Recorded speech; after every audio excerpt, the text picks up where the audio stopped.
All right. So this is basically the first time of me going live, and you know, I guess I am about to try to go ahead and go into um mimesis, discuss mimesis, so on and so forth. See you know where this goes.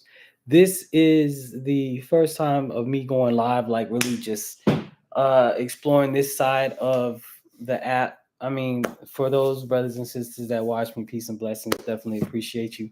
Um, this will be a brief kind of show because it's my first time seeing what's up. All right. So basically, I'm gonna go over mimesis and see what is all available on this side of YouTube. Like I've never done this before. So let's see what's up and how this looks. All right, so let's share my screen. Boom. All right, here it goes right here, right? This is a presentation I was putting together related to the Exodus tradition. Actually, I started putting this together looking at Wesley Huff's response to Billy Carson and recognizing and realizing that this guy, he is what I would call a professional apologist. Like he's trying to he's looking at the arguments, the discussions, the evidence that is coming out related to the Bible's history, not against the Bible, but the Bible's history. And in response to that, trying to create arguments that go against common sense, right? So this is the beginning of my crafted response. I'm not 100% done with this, but I guess I am done with it because I'm online talking about it right now, and it is what it is, right? So when we talk about the borrowing, the introduction to the borrowing, so we got to understand that then when we look at borrowing, what that does is that reveals the connections that occur or that are there between different traditions. And in all truth, everybody borrows. That's just the way it goes. Like all civilizations borrow from one another. There's really nothing wrong with that.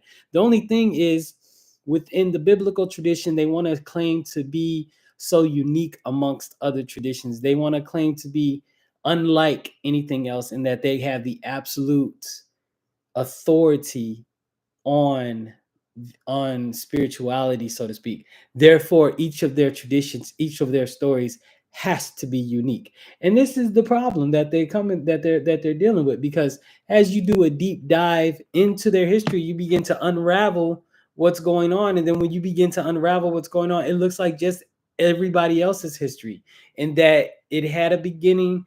The beginning looked a certain way. As it was moving on, it began to organize itself along certain lines. And in this case, it didn't solidify into a coherent tradition up until the Nicene Council, really. In truth and honesty, that's when it began to solidify. But then, even in that solidification, it began to spread out because there's not just one way of being any one thing, which is naturally human. There is no one way to be human. There is no one way to be anything. You understand? That's the flaw inside the monotheistic traditions, is they try to say that there's one way to be a certain thing, and then even in their one way, they're not one way. That's the wild craziness about it, right? So that's understanding that the traditions borrowed from one another back in the day, right? um and so there are, when you want to look at mimesis, when you want to look at, did a culture have the is there a possibility that the culture um borrowed from someone else? There are like several different things that you begin to look at, right? So one of them is, this are the stories about the same stuff, right? Hold on one second, let me see something.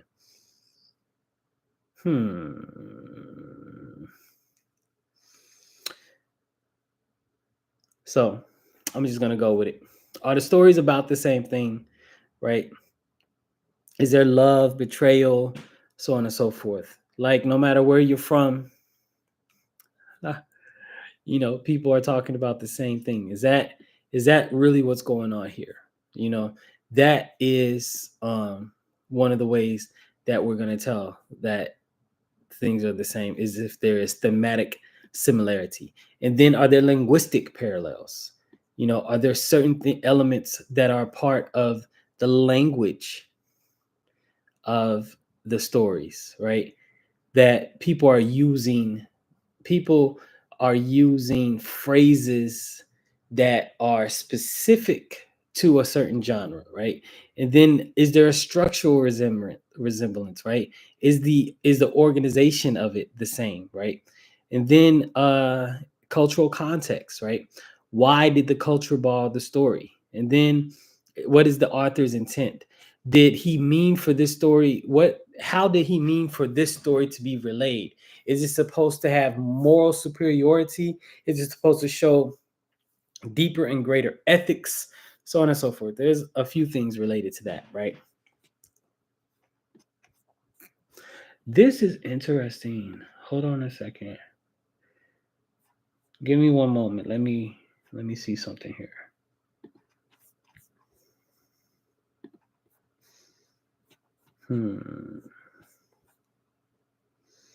Let me see something here. Give me just 1 second. Give me just 1 second.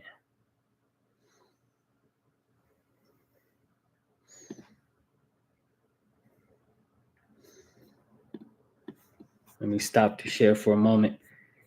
And then give me a second here.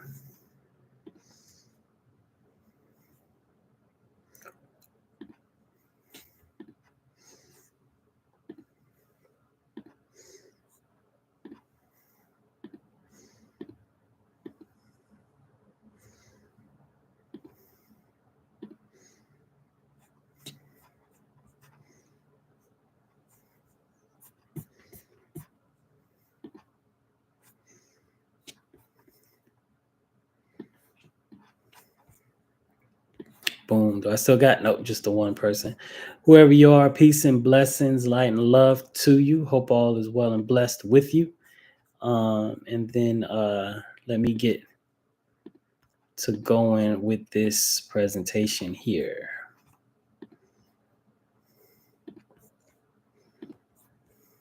All right.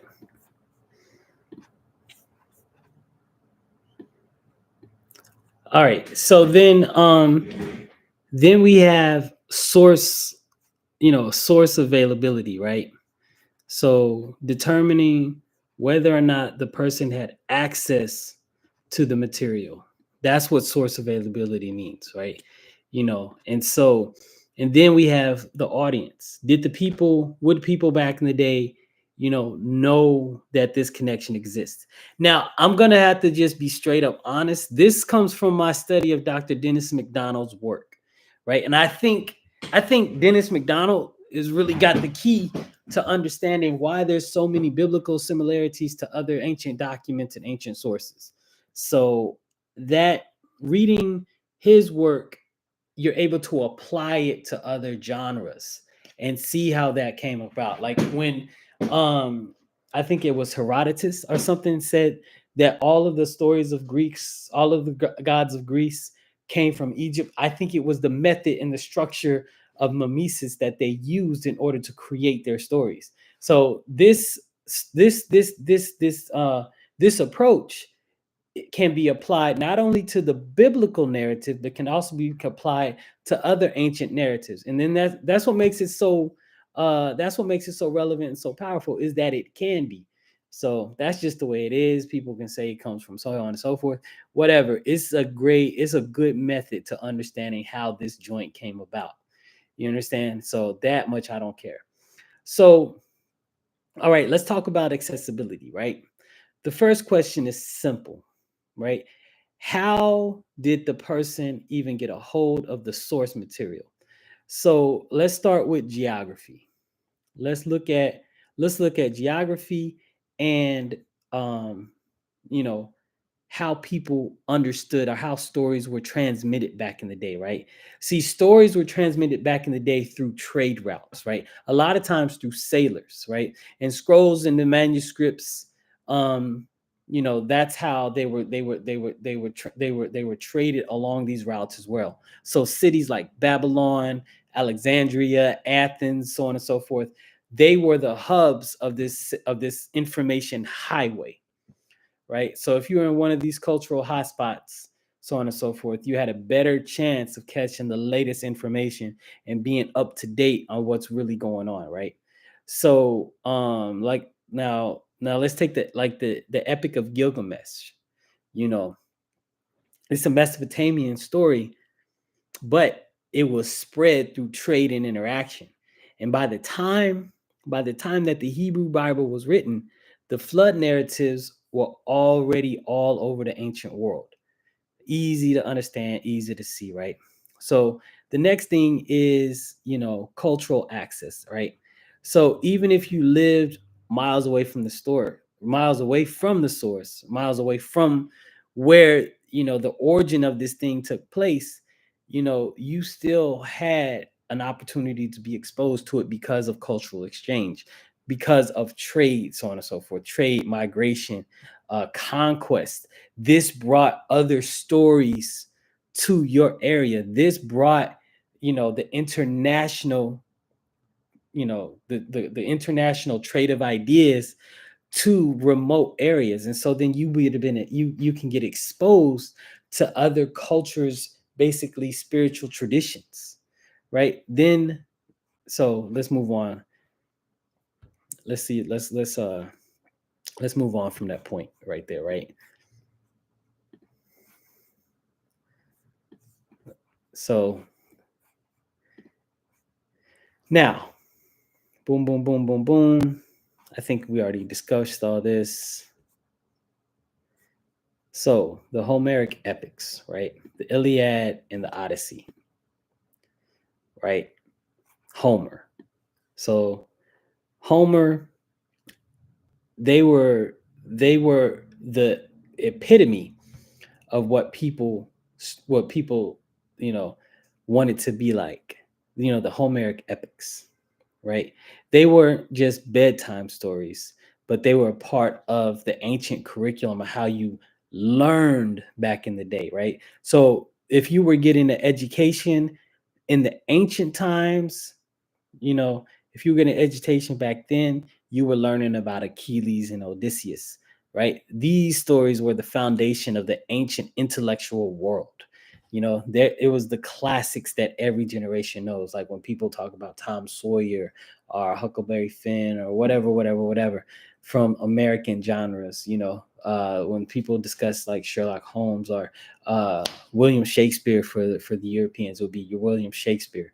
That would be the culture. That would be somebody. William Shakespeare would be a cultural icon that influenced Western intellectual life for hundreds of years, right? That's what Homer was to the ancient Greeks, right? And then they just weren't accessible. Homeric epics were everywhere, right? And then Dennis McDonald really does do a great job in discussing this, you know.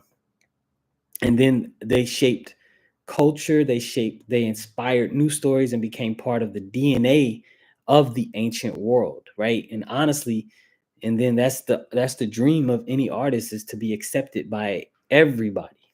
And so that's what the Homeric epics, were for the ancient world. You understand what I'm saying? And that's what happened here. So let's go on to analogy criteria 2, right? This is the power of inspiration, so to speak. You know how like one song can inspire others, and then there's like a wave of remixes and new styles and so on and so forth. That's how analogy works, right? um it's not just about one text standing alone. It's about how that text will inspire others to adapt, imitate, and evolve it, right? And so, and then the question is, did a certain text create ripples? Did a certain text act as a source text for other texts to copy, right? And did it inspire other authors to borrow its themes, its structures, and create something new, right? So, and then when the answer is yes, that's how you know that a text didn't just exist, but was influential in the ancient world, right? That's how you know that that text matters. Um, now Homer was basically Western world the first person in the Western world who was like a superstar storyteller, right? The Iliad and the Odyssey were extremely important in the ancient days, right? Poets would write entire epics that were in Homer's style, right? And then, adapting characters for their plays and doing plays on Homer's characters and Homer's themes and twisting it up and flipping it around, so on and so forth. Now, it's important because when a text like Homer is so widespread and so used, like the Iliad and the Odyssey, it's proof that they were the foundation of a culture, not just a story, but like the backbone of things, right?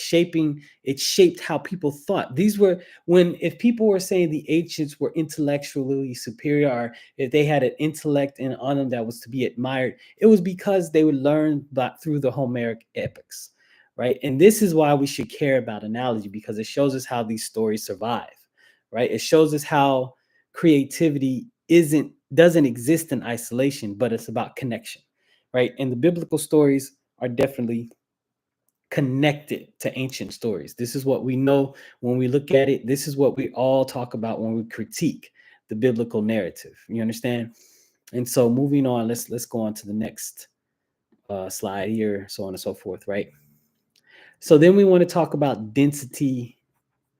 Hold on a second. So then we want to talk about density of the parallels. All right, I gotta run for y'all, but um, so I will be back later on, and hope everything is well. Hope you enjoyed this presentation, and I'll be back with the rest of this later on. I don't want this to get too long-winded because this is slide 5, slide 6. What is that? Slide 9, and this is a 60-slide presentation. So, and we're in 20 minutes in. This is going to be a long one. I'm going to break it up and come back and give you some more game on this. But this is the first study of this flood story. And then we're going to understand, as we delve deeper into this, as we look at the principles of mimesis and then apply it to the flood story, we're going to see how it absolutely applies, and how people like Wes Huff and all the other apologists that try to dismiss the Mesopotamian parallels are just really trying to salvage Christians' pristine image, in that they are the only ones with a special story, when they're not. Everybody shared it back in the ancient days, and I'm definitely going to prove to you how. Anyway, light and love, peace and blessings.